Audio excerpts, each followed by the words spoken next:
Welcome back, everyone. For today's deep dive, we are getting practical. We're talking about avoiding online shopping scams.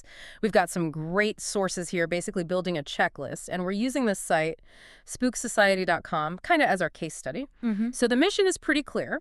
Give you, our listener, those specific red flags, the patterns, so you can spot a scam before you waste any money or give away data. Yeah, and spotting those patterns is crucial. I mean, scammers often aren't super sophisticated, are they? They use cheap templates, they rely on you acting fast, impulsively. So really thinking critically about where you're buying from, not just what you want to buy. That's essential today. Okay, let's jump right in, starting with the surface stuff, the look of the site. You land on the homepage. What's the vibe? Is it clean, professional, or is it just loud? Tons of aggressive pop-ups, crazy discounts with countdown timers. Right. That kind of chaos is definitely a warning sign, though a sleek site isn't always trustworthy either. Yeah. But the aggressive pushiness is often a tell. And the product photos themselves, this is interesting. Scam sites, they just steal images all the time, don't they? Oh yeah, constantly. So if the pictures look, I don't know, too perfect, or maybe you zoom in and you see blurry brand tags from somewhere else or weird watermarks. Or really vague options like for size or color, that's a big one. Exactly. You should be suspicious. And if those images are stolen, the obvious next question is, does this brand actually exist anywhere else? Which leads us outside the site itself, you got to check. Yeah. Real brands don't operate in a total bubble. So, do a quick search, Google the site name plus reviews, check Instagram, maybe YouTube. If you find absolutely nothing, no social media presence, no real user comments or photos anywhere, that's a major red flag. It suggests it's probably just a temporary setup. Makes sense. A ghost company. Pretty much. Okay. Okay, so moving deeper than just the branding, let's talk legal and technical stuff. The missing identity piece is, I think, really critical here. Always scroll down to the footer. What are you looking for? Legal info, right? Like a company name, maybe an address, terms of service, privacy policy, that kind of thing. Exactly. That legal hygiene. If it's just not there, that's really suspicious. It basically means you have no way to contact them, no recourse if things go wrong. Right. And technically, okay, the SSL padlock. Everyone sort of knows about that little lock icon in the browser bar. But wait, aren't those SSL certificates kind of cheap and easy to get now? Is not secure still a definite deal breaker? It is still a basic check, yeah. If they haven't even bothered to secure the connection, definitely avoid it. Full stop. Okay. But here's maybe a slightly savvier check. A lot of these scam sites use really basic, cheap software. Often it looks okay on a desktop, but try visiting the site on your phone. If it looks broken or it's super glitchy and hard to use, that points to a really low-effort, probably scammy operation. Oh, interesting. Like they didn't bother testing it properly. Exactly. And connect that to the domain age. You can use a domain lookup tool online, right? See when the website was registered.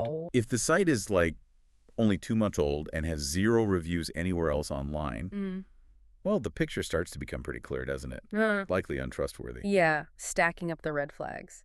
Okay, now for the transaction part, the money stuff.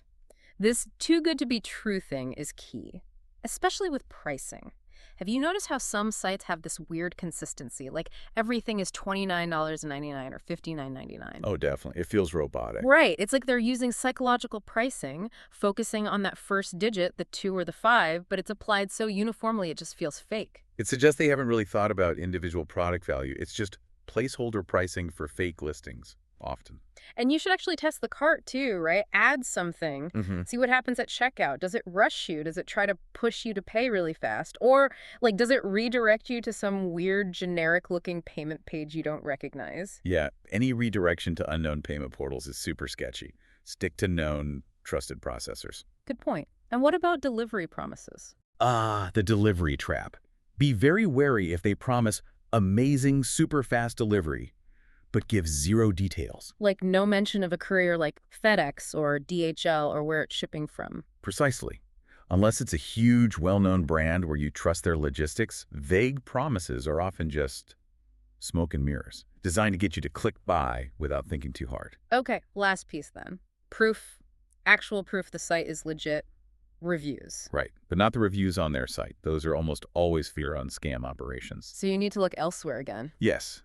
Look for genuine customer testimonials, maybe user photos, unboxing videos, stuff posted on social media, on review sites, on forums, things the company doesn't control. And be critical of what you find on their site, too. Like if all the reviews are 5 stars and sound kind of similar. Exactly. Overly positive, repetitive feedback is a classic sign of fake reviews.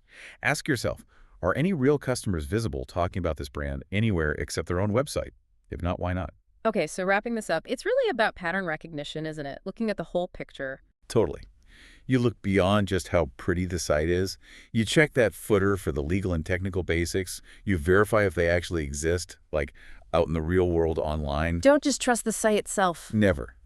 And maybe the single biggest question to always ask yourself is just, does this deal seem too good to be true? If your gut feeling is that it's unrealistic, listen to that skepticism. It's probably right. Yeah, trust your gut. And here's a final thought. If a website seems to rely only on creating impulse, pressure, and that fear of missing out, what does that really tell you about the product they're claiming to sell? Probably not much good. Stay safe out there.